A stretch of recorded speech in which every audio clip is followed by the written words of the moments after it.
Amritsar bio वाला online class में फिर से आपका स्वागत है। मैं आज आपके लिए लेकर आया हूँ क्लास 12 के विद्यार्थियों के लिए केमिस्ट्री पार्ट। यदि आप इतना पढ़ते हैं तो 70 नंबर आपका पक्का हो जाता है। अगला प्रश्न आपसे पूछा जाएगा अमोनिया बनाने की प्रयोगशाला विधि। ठीक है, तो बताएंगे अमोनिया बनाने की प्रयोगशाला विधि में बताएंगे प्रयोगशाला में अमोनिया गैस अमोनियम क्लोराइड को बुझे चूने के साथ गर्म करके बनाई जाती है। यानी कि अमोनिया कैसे बनाई जाएगी? अमोनिया अमोनियम क्लोराइड पर बुझे चूने यानी कैल्शियम हाइड्रोक्साइड की क्रिया करके क्या किया जाता है? कैल्शियम क्लोराइड बनाया जाता है। और इस कैल्शियम क्लोराइड के साथ क्या करते हैं? अनेक उपकरणों के माध्यम से हम अमोनिया बनाने का कार्य करते हैं। अमोनिया बनाने की क्रियाविधि में हम क्या करते हैं कि सबसे पहले हम एक गोल पेनी का फ्लास्क लेते हैं, नीचे बर्नर लगा होता है, इसके अंदर हम क्या डालते हैं? अमोनियम क्लोराइड डालते हैं और बुझा हुआ चूना। अमोनियम क्लोराइड और बुझे चूने को गोल पेनी के फ्लास्क में इसको खूब गर्म करते हैं।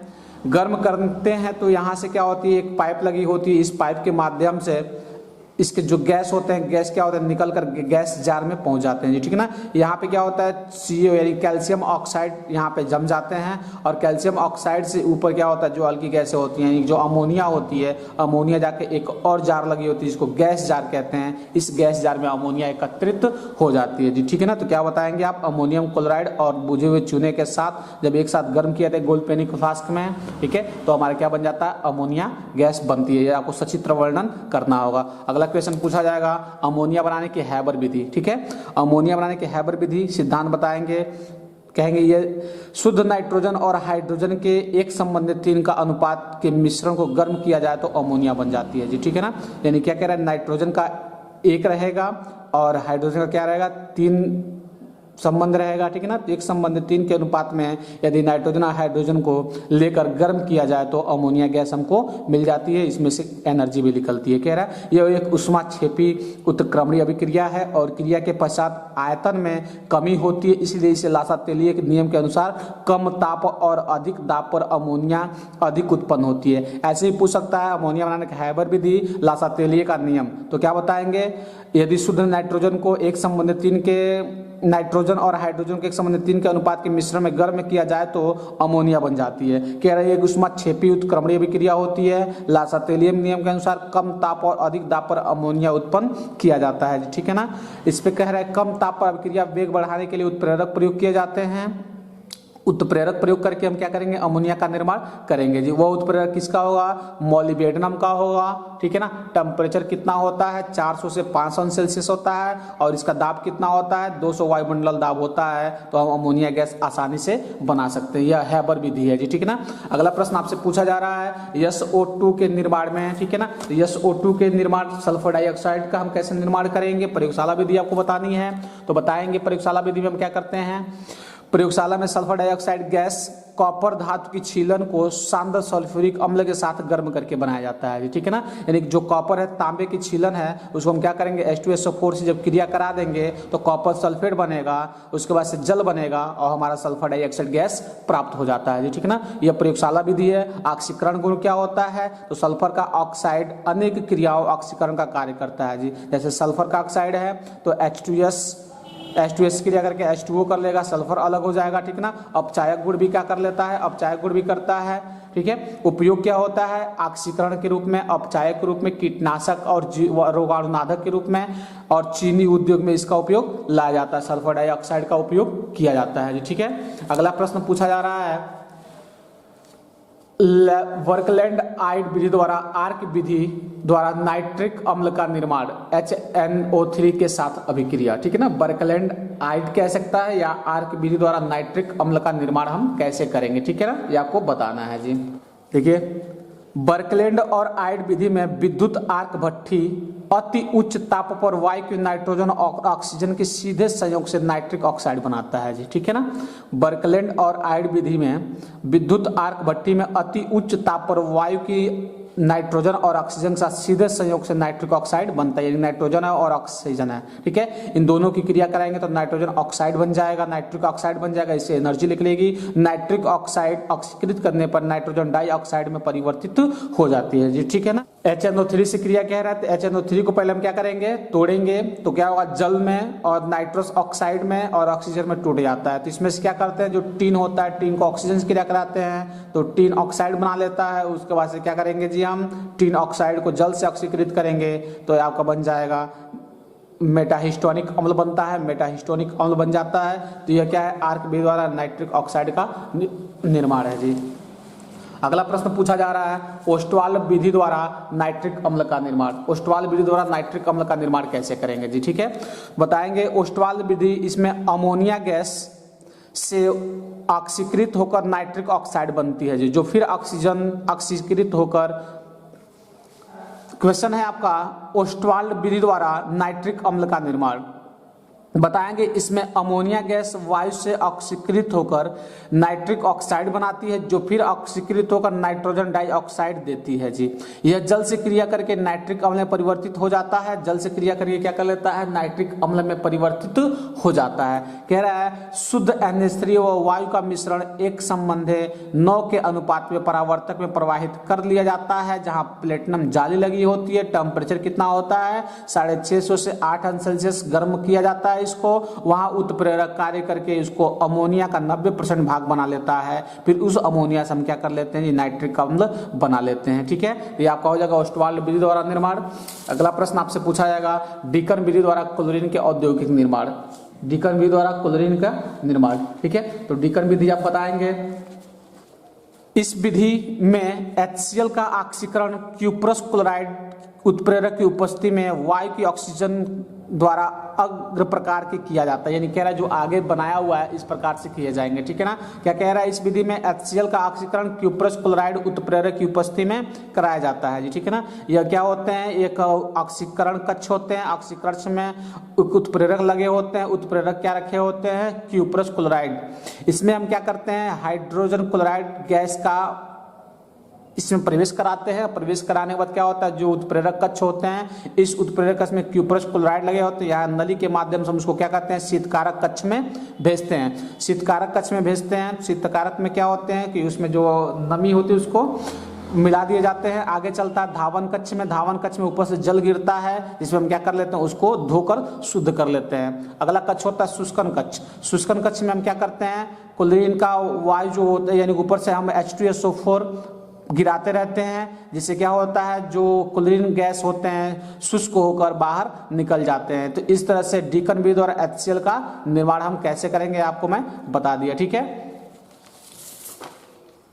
अगला प्रश्न आपसे पूछा जा रहा है, संक्रमण तत्व क्या है। संक्रमण तत्व क्या है, डी ब्लॉक के तत्व के बारे में आपसे पूछे जाएंगे।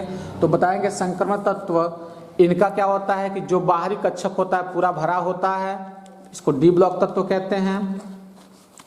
देखिए बताएंगे, वे तत्व जिनके अंतिम इलेक्ट्रॉन बाह्य कोश में पहले कोश के 5D कक्षकों में से किसी एक कक्षक में प्रवेश करता है, डी ब्लॉक के तत्व कहलाते हैं। यानी जिसके इलेक्ट्रॉन डी कक्षक में प्रवेश कर जाएंगे उसको हम डी ब्लॉक का तत्व कहते हैं। इनका क्या होता है कि जो S ब्लॉक P ब्लॉक तत्वों के गुणों के मध्यवर्ती होते हैं, इसलिए इसको क्या बोलते हैं, संक्रमण तत्व कहते हैं जी, ठीक है ना। संक्रमण तत्व क्यों कहते हैं, संक्रमण तत्व बताएंगे कि यह S और P ब्लॉक दोनों के बीच में उपस्थित होते हैं, अतः इसलिए इनको क्या कहा जाता है जी, संक्रमण तत्व कहा जाता है। अगला प्रश्न आपसे पूछेगा, लैंथेनाइड अंकुचन और संकुचन क्या होती है। तो बताएंगे, लैंथेनाइड तत्वों में परमाणु क्रमांक बढ़ने पर उनके परमाणु तथा आयनिक आकारों में होने वाले स्थिर कमी को हम क्या बोलते हैं, अंकुचन कहते हैं जी, ठीक है। बताएंगे, लैंथेनाइड तत्वों के परमाणु क्रमांक बढ़ने पर उनके परमाणु का जो आयनिक आकारों में होने वाली स्थिर जो कमी होती है उसको अंकुचन कहते हैं। अगर यही कमी नहीं होता, वृद्धि हो जाती तो वह संकुचन हो जाता, और कमी हो रही है तो अंकुचन हो जाएगी, बढ़ जाएगी तो संकुचन होता है जी, ठीक है ना। ये दो प्रश्न आपसे हो जाएंगे। आगे पूछ रहा है आपसे K3Fe, C2O4, 3, इस सब का आपको क्या करना है, उपसंयोजक यौगिक है, इन सब के आपके IUPAC नाम लिखना है, ठीक है ना, उपसंयोजक नाम लिखना है जी, ठीक है ना। तो इसका नाम अभी मैं आगे आपको बता दूंगा। आगे चलते हैं, पूछ रहा है द्विक लवण क्या होते हैं। द्विक लवण या एक दंतिक या द्विदंतुक लिगेंड होते क्या है जी। देखिए द्विक लवण क्या होते हैं? वे यौगिक जो विलयन में अपनी पहचान को खो देते हैं, अर्थात जो विलयन में सरल आयनों में विभक्त हो जाते हैं, उसको हम क्या बोलते हैं? द्विक लवण कहते हैं। द्विक लवण किसे कहते हैं जी? वे यौगिक जो विलयन में अपनी पहचान को खो देते हैं, अर्थात जो विलयन के सरल आयनों में विभक्त हो जाते हैं, उसको हम क्या बोलते हैं? द्विक लवण कहते हैं। एग्जाम्पल क्या है? Potash alum. पोटास एलम मतलब क्या होता है? फिटकरी। K2SO4 L2SO4 का होल थ्राइज इंटू 24H2O, इसको हम क्या बोलते हैं? द्विक लवण कहते हैं। इसको जब तोड़ेंगे तो दो आयनों में क्या होता है? विभाजित हो जाता है। अगला प्रश्न पूछ रहा है आपको, एक दंतुक या द्विदंतुक लिगेंड क्या होते हैं जी, ठीक है ना। तो एक दंतुक द्विदंतुक लिगेंड मैं आपको बताता हूं, बताएंगे। लिगेंड क्या होते हैं जी? एक दाता परमाणु होता है जी। जैसे जो लिगेंड होते हैं क्या होते हैं? एक दाता परमाणु होते हैं जो केंद्रीय धातु आयनों को एकांकी इलेक्ट्रॉन योगदान करके उपसंयोजक आबंध बनाता है जी, ठीक है ना। तो बताएंगे कि जब एक लिगेंड धातु आयन से एक दाता परमाणु परिबद्ध होता है तो उसको एक दंतुक लिगेंड कहते हैं जी, ठीक है ना। यानी कि जब एक लिगेंड अपने केंद्रीय परमाणु को एक इलेक्ट्रॉन देकर अपना बंध बनाता है तो उसको एक दंतुक लिगेंड कहते हैं। और वही में क्या होता है? जब दो दाता परमाणु क्या करते हैं? अपने इलेक्ट्रॉन देकर जब लिगेंड दो दाता इलेक्ट्रॉन दान करके अपना बंध बनाता है तो उसको हम द्विदंतुक लिगेंड कहते हैं जी। उसको हम क्या बोलते हैं? द्विदंतुक लिगेंड कहते हैं। अगला कह रहा है आपको, निम्न पर टिप्पणी लिखिए। रायमंड टीमन अभिक्रिया, फ्रेडल क्राफ्ट अभिक्रिया, वोल्टेज अभिक्रिया, गाटरमान अभिक्रिया, कैनिजारो अभिक्रिया, वोल्टेज अभिक्रिया, हाफमैन ब्रोमाइड अभिक्रिया, रोजनमुंड अभिक्रिया, ये आप सबसे अभिक्रिया के बारे में पूछे जाएंगे। इस पे आपसे टिप्पणियां पूछे जाएंगे जी, ठीक है ना। टिप्पणियां आपको लिखना होगा इन सभी पर। हर साल ये पूछे जाते हैं, इनमें से कोई ऐसा नहीं है कि जो न आए, ठीक है। तो सबसे पहले मैं आपको बता दूं, रायमंड टीमन अभिक्रिया। रायमंड टीमन अभिक्रिया क्या होती है ये देखिए आप, ठीक है। बताएंगे कि जब फिनॉल की क्रिया KOH की उपस्थिति में क्लोरोफॉर्म से कराई जाती है, यानी कि KOH मतलब क्या होता है? पोटेशियम हाइड्रोक्साइड की उपस्थिति में क्लोरोफॉर्म से कराई जाती है तो सैलिसिल एल्डिहाइड प्राप्त होता है। सैलिसिल एल्डिहाइड प्राप्त होता है। इस अभिक्रिया को रायमंड टीमन अभिक्रिया कहते हैं जी, रायमंड टीमन अभिक्रिया कहते हैं। अगला कह रहा है कि वोल्टेज अभिक्रिया क्या है? वोल्टेज अभिक्रिया क्या बताएंगे? एल्किल हैलाइड की, यानी कि जो एल्किल हैलाइड है इसको सोडियम धातु से क्रिया कराते हैं, जो हमको ईथर प्राप्त होता है। ईथर की उपस्थिति में हम कराते हैं, ईथर की उपस्थिति में कराते हैं तो हमको एल्केन प्राप्त होता है। इसी को हम क्या बोलते हैं? वोल्टेज अभिक्रिया कहते हैं जी। एल्किल हैलाइड की सोडियम धातु से किसी शुष्क ईथर की उपस्थिति में कराने पर जो एल्केन प्राप्त होते हैं उसको हम वोल्टेज अभिक्रिया कहते हैं। अगला कह रहा है कैनिजारो अभिक्रिया। कैनिजारो अभिक्रिया क्या होती है जी? बताएंगे कि जब एल्डिहाइड के दो अणु को अल्फा हाइड्रोजन परमाणु नहीं होने देते, जब उन एल्डिहाइडों के दो अणुओं को जिनमें अल्फा हाइड्रोजन परमाणु नहीं होते हैं कास्टिक क्षारों के सांद्र विलयन के साथ क्रिया कराने पर एल्डिहाइड का एक अणु एल्कोहल में अपचयित तथा दूसरा अणु अम्ल में ऑक्सीकृत हो जाता है तो यह अभिक्रिया क्या कहलाती है? कैनिजारो अभिक्रिया कहलाती है। यह फॉर्मेल्डिहाइड देख रहे हैं, सोडियम हाइड्रोक्साइड से क्रिया कराई जा रही है तो एक मेथिल एल्कोहल बनता है, एक सोडियम फॉर्मेट बनता है जी, ठीक है ना। तो इस तरह से जो यह अभिक्रिया कराई जा रही है इसको हम क्या बोलते हैं? कैनिजारो अभिक्रिया कहते हैं। अगला पूछ रहा है आपको फ्रीडल क्राफ्ट अभिक्रिया। फ्रीडल क्राफ्ट अभिक्रिया क्या बताएंगे कि जब बेंजीन या अन्य एरोमेटिक हाइड्रोकार्बन और किसी एल्डिक या एसिल हैलाइड को निर्जल AlCl3 उत्प्रेरक की उपस्थिति में अभिक्रित कराते हैं तो बेंजीन नाभिक का हाइड्रोजन परमाणु एल्किल या एसिल मूलक द्वारा प्रतिस्थापित हो जाता है। इस अभिक्रिया को फ्रीडल क्राफ्ट अभिक्रिया कहते हैं जी। यह आपको एग्जाम्पल देखेंगे, बेंजीन है, यहाँ मेथिल क्लोराइड है, निर्जल AlCl3 की उपस्थिति में क्रिया कराते हैं तो हमारा C6H5CH3 बनता है, इसको टाइलून कहते हैं और HCl मुक्त हो जाता है। यह फ्रीडल क्राफ्ट अभिक्रिया होते हैं। अगला एक और पूछेगा वोल्टेज फ्रीटिंग अभिक्रिया, ठीक है। तो क्या बताएंगे आप? एल्किल हैलाइड का एरिल हैलाइड से शुष्क ईथर की सोडियम की उपस्थिति में संयोग करके एरोमेट्रिक हाइड्रोजन प्राप्त करने की अभिक्रिया वोल्टेज अभिक्रिया कहलाती है जी, ठीक है ना। क्या कह रहा है? Alkyl halide.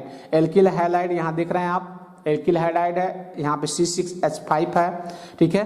तो एल्किल हैलाइड जब क्या कर रहा है, सोडियम की उपस्थिति में, ठीक है, सोडियम की उपस्थिति में एरोमेट्रिक हाइड्रोकार्बन से कराते हैं तो क्या बनता है जी, हमारा टैलून बन जाता है। यानी कि इस अभिक्रिया को हम क्या बोलते हैं, अभिक्रिया क्या बोलते हैं, वोल्टेज अभिक्रिया कहा जाता है जी। ठीक है, ये आपसे हो जाएंगे।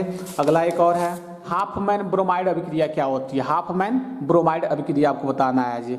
तो बताएंगे वह अभिक्रिया जिसमें एलिफैटिक या aromatic acid amide bromide bromine के साथ कास्टिक पोटास के जलीय विलयन की उपस्थिति में अभिक्रिया करके प्राथमिक एमीन बनाते हैं तो यह अभिक्रिया हाफमैन ब्रोमाइड अभिक्रिया कहलाती है। आपसे पूछा है क्वेश्चन, एमीन बनाने की विधि बताइए। तो एमीन कैसे बनाए जाते हैं, हाफमैन ब्रोमाइड अभिक्रिया द्वारा बनाई जाती है। वह अभिक्रिया जिसमें एलिफैटिक या एरोमेटिक एसिड एमाइड एवं ब्रोमीन के साथ कास्टिक पोटास के जलीय विलयन में उपस्थित में अभिक्रिया कराते हैं तो प्राथमिक एमीन बनाते हैं, यह अभिक्रिया हाफमैन ब्रोमाइड अभिक्रिया कहलाती है। इस अभिक्रिया की सहायता से हम क्या कर लेते हैं, एमीन बनाते हैं जी। अगला एक और कह रहा है रोजनमुंड अभिक्रिया। रोजनमुंड आप बताएंगे वह अभिक्रिया जिसमें एसिड क्लोराइड और लेड की उपस्थिति में उबलती है, जाइलिन की उपस्थिति में हाइड्रोजन द्वारा आंशिक अपचयन करके एल्डिहाइड प्राप्त होते हैं, उसको रोजनमुंड अभिक्रिया कहते हैं जी। यह रोजनमुंड अभिक्रिया हो जाती है। ठीक है, आगे आपसे पूछा जाएगा डार्जन अभिक्रिया क्या है। तो डार्जन को क्या बताएंगे, जब एल्डिहाइड या कीटोन सोडियम एथॉक्साइड की उपस्थिति में अल्फा हैलो एस्टर जैसे एथिल अल्फा क्लोरो एसीटेट के साथ संघनित होता है तो उसको अल्फा बीटा एथॉक्सी एस्टर बनाते हैं, जिसको हम क्या बोलते हैं जी, डार्जन अभिक्रिया कहते हैं। अगला प्रश्न आपसे पूछा जाएगा प्राथमिक द्वितीयक तथा तृतीयक एल्कोहल बताइए। ठीक है ना, तो प्राथमिक द्वितीयक और तृतीयक एल्कोहल आपको बताना होगा। मैं आपको बता दूं, यदि जैसे CH3 यहाँ पे CH यहाँ OH जुड़ जाए, ठीक है, ये हो जाएंगे आपके यहाँ पे CH2 यहाँ CH3। ठीक है, तो आप क्या करेंगे, प्राथमिक अल्कोहल द्वितीयक अल्कोहल कैसे पहचान करेंगे। तो जब क्या होता है कि पहले से जुड़ा हो दूसरे जुड़ा हो तो ये भी आप लोग लगाते हैं, लेकिन जो एक क्रियात्मक समूह है अल्कोहल जिस कार्बन को टच किया है, यह कार्बन कितने कार्बन को टच कर रहा है उस हिसाब से हमको लिखना होता है। तो देखेंगे यह कार्बन एक इसको टच कर रहा है और एक इसको टच कर रहा है, इसलिए हम इसको क्या बोलेंगे जी, द्वितीयक अल्कोहल बोलते हैं जी। ठीक है, यह क्या हो जाएंगे CH, यदि यहाँ OH जुड़ जाए, ठीक है, यहाँ पे क्या हो जाएंगे आपका CH2 CH3 ये हो जाते हैं तो इसको हम प्राथमिक एल्कोहल बोलते हैं जी। ठीक है ना, ये प्राथमिक हो जाते हैं। इसके अतिरिक्त यदि यहाँ CH यहाँ OH जुड़ जाए, ठीक है, यहाँ पे CH3 हो, यहाँ CH3 हो, यहाँ CH3 हो, तो अब देखेंगे यह एल्कोहल जिसके साथ जुड़ा हुआ है, यह कार्बन कितने कार्बन को टच कर रहा है, 3 कार्बन को, इसलिए इसको हम तृतीयक कहते हैं। तो प्राथमिक द्वितीयक तृतीयक आपसे हो जाएगा। आगे क्वेश्चन कह रहा है कि ल्यूकास परीक्षण द्वारा प्राथमिक द्वितीयक तथा तृतीयक एल्कोहल में अंतर बताइए। ठीक है ना, ल्यूकास परीक्षण क्या होता है जी, ल्यूकास परीक्षण मैं आपको दिखाता हूँ, बताएंगे। यह प्राइमरी सेकेंडरी तथा टर्सरी एल्कोहल को विभेदन करने के लिए अत्यंत सरल विधि होती है। जो प्राइमरी सेकेंडरी और टर्सरी एल्कोहल है उसको विभेदित करने के लिए बहुत सरल विधि होती है। यह भिन्न भिन्न एल्कोहल ल्यूकास अभिकर्मक यानी कि HCl ZnCl2 के प्रति विभिन्न गति से क्रिया करके क्या कर लेता है, सभी को अलग कर देता है, यानी धुंधलापन हो जाता है। कह रहा है किसी एल्कोहल में ल्यूकास अभिकर्मक मिलाने पर एल्किल क्लोराइड बन जाता है, इससे धुंधलापन उत्पन्न हो जाता है। ठीक है ना, धुंधलापन उत्पन्न हो जाता है। इस तरह से हम क्या कर लेते हैं, एल्कोहल का परीक्षण कर लेते हैं जी। अगला क्वेश्चन आपसे कह रहा है क्लीमेंसन अपचयन को उदाहरण देते हुए समझाइए। क्लीमेंसन अपचयन को उदाहरण देते हुए समझाइए। तो बताएंगे एल्डिहाइड या कीटोन का जिंक मरकरी Hg मतलब होता है क्या, मरकरी या हाइड्रोजन Cl के द्वारा अपचयन कराने पर एल्केन बनता है, इसी को क्लेमेंसन अपचयन कहते हैं। ये इसका उदाहरण यह होता है, एल्डिहाइड या कीटोन का ZnHg या HCl के द्वारा अपचयन कराने की क्रिया को हम क्या कहते हैं जी, क्लेमेंसन अपचयन कहते हैं। ठीक है, ये आपसे हो जाएगा। आगे कह रहा है स्टीफन अभिक्रिया द्वारा एल्डिहाइड बनाने की क्रिया विधि बताइए। स्टीफन अभिक्रिया द्वारा एल्डिहाइड बनाने की विधि, तो ये आपसे हो जाएंगे।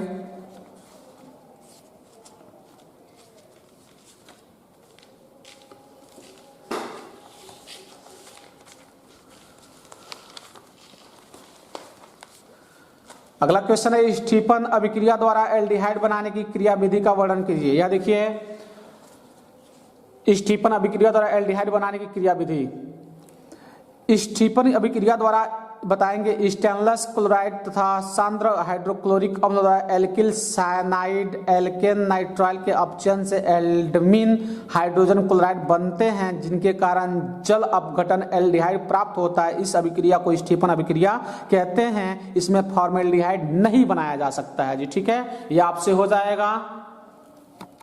अगला प्रश्न आपसे कहा जा रहा है प्रयोगशाला में फॉर्मेल्डिहाइड बनाने की विधि का वर्णन करिए, यानी प्रयोगशाला में फॉर्मेल्डिहाइड कैसे बनाएंगे। ठीक है, तो प्रयोगशाला में फॉर्मेल्डिहाइड हम बनाते हैं, बताएंगे आप मेथिल एल्कोहल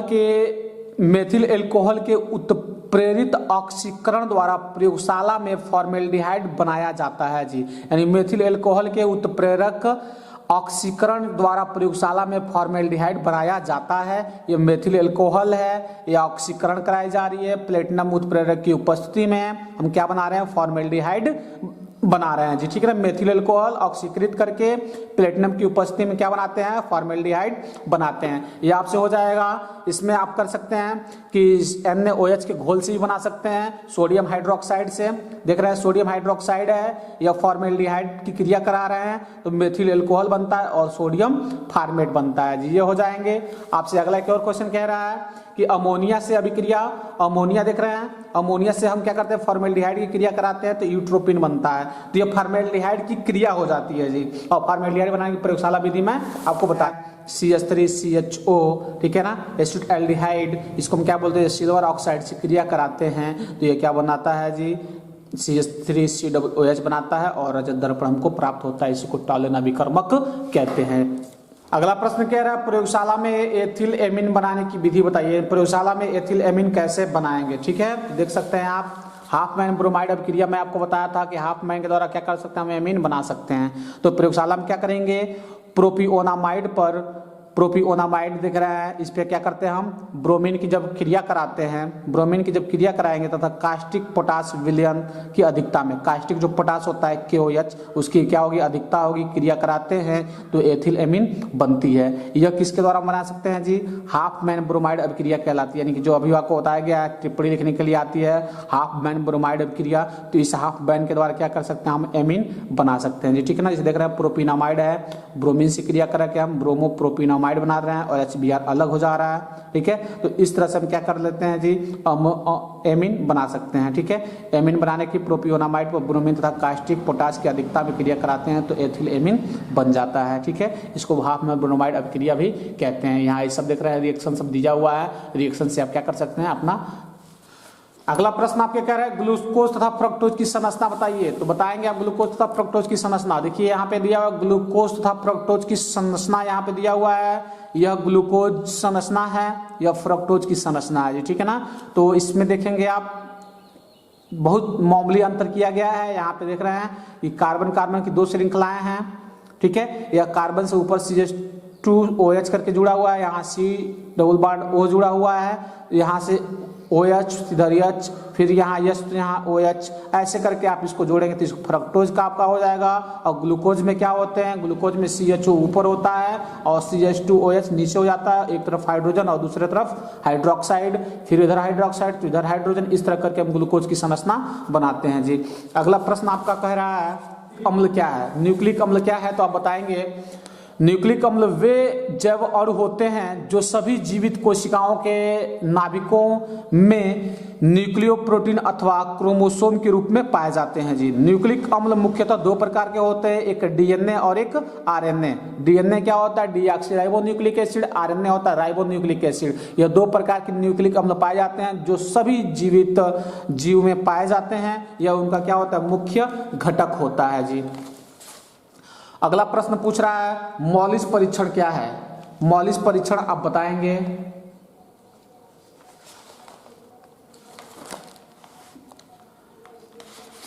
बताएंगे यह कार्बोहाइड्रेट का परीक्षण है जो एक परखनली के माध्यम से ग्लूकोज का जलीय विलयन लेकर उसमें कराया जाता है। ठीक ना, यह कार्बोहाइड्रेट का परीक्षण है जो एक परखनली के माध्यम से कराया जाता है जी।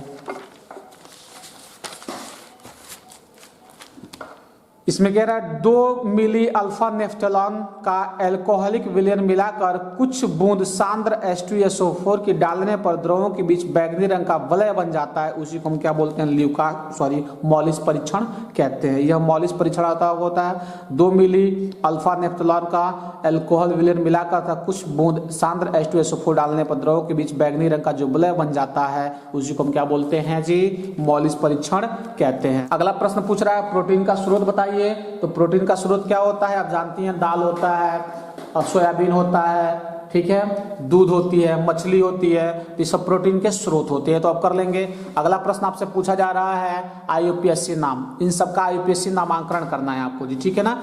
IUPAC नाम में क्या करेंगे आप, यहाँ दे दिया C6H5O CH2CH3, ठीक है। तो क्या करेंगे हम इसको देखेंगे, तो देखिए ये गिनती करेंगे 1 2, तो 2 है तो क्या लिखते हैं हम, एथ लिखते हैं, ठीक है, एथ लिखेंगे और बीच में ये क्या है आपका O जुड़ा हुआ है, तो क्या करेंगे एथॉक्सी कर देंगे। और यहाँ पे किसका फॉर्मूला है, बेंजीन का, तो हो जाएगा एथॉक्सी बेंजीन। यह देखिए इसमें क्या करेंगे हम, यहाँ पे दिखाया हुआ है CH2, यहाँ OH जुड़ा हुआ है, यहाँ C, यहाँ CH2, यहाँ CH3, तो क्या करेंगे हम इसका गिनती करेंगे जी, ठीक है ना।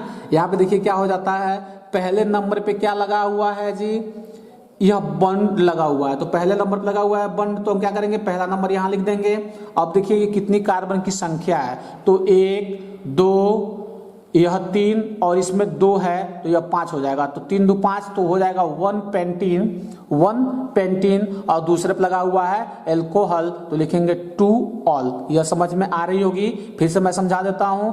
गिनती इधर से करेंगे जिधर से डबल बॉन्ड लगा हुआ है, क्रियात्मक समझ नजदीक है, तो 1 2, यहाँ पे 2 है, 2 4 हो जाएगा और 1 5 हो जाएगा, तो 5 लिखेंगे हम पेंटीन, डबल बॉन्ड होने के कारण पेंटीन लगा देंगे और पहले पे लगा हुआ है डबल बॉन्ड तो 1 पेंटीन, दूसरे पे एल्कोहल लगा हुआ है तो क्या करेंगे 2 ऑल कर देंगे। अगला देखिए, अगला दिया हुआ है CH3 का होल ट्वाइस CHO CH3, तो इसका हम क्या करेंगे, हम इसका भी हम गिनती करेंगे। कैसे होगा, देखिए यहां से करेंगे हम, तो 1 2 और यहाँ पे 2 है तो 4 हो जाएगा। तो देखिए दूसरे नंबर पे लगा हुआ है यहाँ, तो लिखेंगे 2 मेथॉक्सी, यह मेथ है ना जी, यह मेथ है, तो लिखेंगे 2 मेथॉक्सी कितना कार्बन है, यहाँ पे दिया हुआ है CH3OCH, यहाँ CH3 करके 2 दिया हुआ है, तो यहाँ देखेंगे आप CH पे कोई 2 या 3 नहीं लगा हुआ है, तो एक CH को हम क्या करेंगे, हम साइड कर देंगे CH3 और एक CH को क्या कर देंगे, हम यहाँ साइड कर देंगे, ठीक है। गिनती करेंगे तो 1 2, यह 3, ठीक है। तो कह रहा है कि दूसरे नंबर पे लगा हुआ है क्या, दूसरा नंबर लगा है मेथ लगा हुआ है, ठीक है ना, ये क्या लगा हुआ है, मेथ लगा हुआ है, तो लिखेंगे 2 मेथॉक्सी और कार्बन की संख्या कितनी है, 3 है, लिखेंगे प्रोपेन, ठीक है। यह समझ में आ रहा होगा। अगला कह रहा है कि इसका IUPAC नाम लिखना है आपको, यानी कि बेंजीन की संरचना है और उस बेंजीन में आपको इसका नाम लिखना है, तो नाम देखिए क्या करेंगे, जहां से OH समूह जुड़ा होगा हम वहीं से क्या करेंगे, गिनती प्रारंभ करेंगे, तो हो जाएगा 1 2, ये 3, ये 4, ये 5, ठीक है। तो क्या हो जाएगा 2 5 डाईमेथिल, यह मेथ है तो एक मेथ यहाँ एक मेथ यहाँ है, तो 2 5 डाईमेथिल, और ये पूरी किसकी संरचना है जी, फिनॉल की संरचना है, तो हम क्या करेंगे फिनॉल लिख देंगे, ठीक है ना, मेथिल फिनॉल लिख देंगे, ठीक है। अगला कह रहा है, अगला है आपका CH3CH2Br, तो क्या करेंगे हम गिनती करेंगे 1 2 और इसमें क्या लगा हुआ है जी, यहाँ पे देख रहे हैं आप लगा हुआ है, तो ये ऊपर नीचे हम क्या करेंगे बांट देंगे, ठीक है। तो क्या हो जाएगा, करेंगे 1 ब्रोमो 2 डाईमेथिल, यानी कि ऊपर भी मेथिल नीचे भी मेथिल, तो लिखेंगे 2 डाईमेथिल और कितना कार्बन होगा 3 होगा, तो लिखेंगे प्रोपेन, ठीक है। ये हो जाएंगे। अगला आपका कह रहा है उप संयोजक यौगिकों से इसका आपको IUPAC नाम करना है जी, ठीक है ना, IUPAC नाम इसका करना है, तो कह रहा है K3AlC2O4 का होल थ्राइस, ठीक है। तो इसका नाम हम कैसे करते हैं, सबसे पहले हम क्या करेंगे, जो कोष्टक से बाहर लिखा होता है समन्वय सत्ता का नाम लिख लेते हैं, तो क्या है जी पोटेशियम, तो लिखेंगे पोटेशियम, ठीक है, पोटेशियम। अब इसका नाम लिखेंगे हम, किसका लिखेंगे जी, लिखते हैं हम लिगेंड का नाम लिखते हैं। ये लिगेंड होता है और एक केंद्रीय परमाणु होते हैं जी, ठीक है ना। तो क्या करेंगे, लिगेंड का नाम लिखेंगे। तो कितना है, 3 है। तो 3 पे क्या होता है, ट्राई ऑक्सीलेटो, यह ऑक्सीलेट है तो ऑक्सीलेटो एल्यूमिनियम, इसका ऑक्सीडेशन नंबर निकालेंगे तो ऑक्सीडेशन नंबर निकालेंगे तो 3rd आएगा, ठीक है। तो लिखेंगे potassium tri oxalato aluminium, aluminate 3rd लिखेंगे जी, ठीक है ना। ये हो जाता है। आगे क्या होगा, K4FeCN6, K4FeCN6 इसका आपको करना है जी, ठीक है। तो क्या हो जाएगा, पोटेशियम, देखिए यहाँ पे सबसे पहले हम लिखेंगे समन्वय सत्ता का नाम, तो पोटेशियम, लिगेंड का नाम लिखेंगे, कितना है 6 है, तो 6 पे हम क्या करेंगे, हेक्सा कर देंगे, 6Cl2। तो इसमें हम क्या करेंगे, सबसे पहले हम एमीन का नाम लिखेंगे, ठीक है। एमीन यानी कि लिगेंड का नाम लिखते हैं सबसे पहले, लिखेंगे कितना है 6 है, तो लिखेंगे हेक्सा एमीन, तो हेक्सा एमीन हो जाता है। अब इसके अंदर क्या है, केंद्रीय परमाणु निकिल है, तो लिखेंगे निकिल, ठीक है, निकिल। और उसके बाद उसका ऑक्सीडेशन नंबर निकाल कर हम क्या करते हैं, यहाँ लिख देते हैं 2nd, और जो लास्ट में है क्लोराइड तो क्लोराइड लिख देंगे, ठीक है ना। तो यह आपसे हो जाते हैं।